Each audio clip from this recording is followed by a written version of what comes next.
The NSA, as we've all learned this year, has been gathering huge amounts of information from our phones here in the United States. And today, in a surprising turn, a federal judge in Washington, D.C. said that was unconstitutional.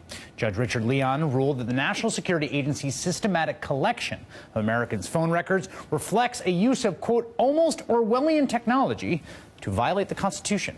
Leon, who was appointed by George W. Bush, used incredibly strong language to condemn a program that he said would leave James Madison, quote, aghast.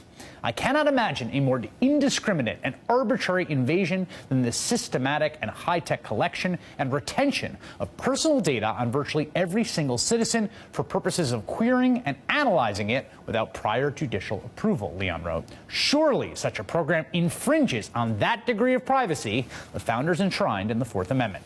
The decision has been stayed pending appeal, so the program will continue for now, but it marks a major turning point in the NSA drama.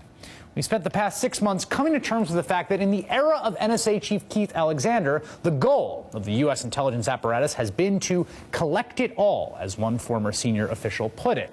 The NSA isn't just collecting information about our phone calls in bulk. It's been looking at our emails. It has access to nearly everything we do on the internet. It was even spying inside of online multiplayer video games.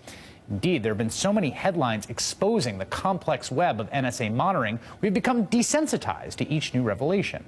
But now, the conversation is shifting from what the NSA has been doing to what can be done to fix it, how our legal and political systems can rein in what looks to the world like an out-of-control agency.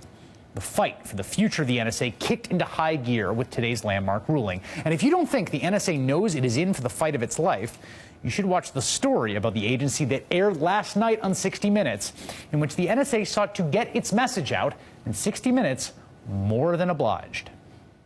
We need to help the American people understand what we're doing and why we're doing it. The fact is, we're not collecting everybody's email. We're not collecting everybody's phone things. We're not listening to that. There might be a little confusion among Americans who read in the newspaper that the NSA has vacuumed up the records of the telephone calls of every man, woman, and child in the United States for a period of years. That sounds like spying on Americans. Right, and that's wrong. That's absolutely wrong. There was nobody willfully or knowingly trying to break the law. The probability that a terrorist attack will occur is going up. And this is precisely the time that we should not step back from the tools that we've given our analysts to detect these types of attacks.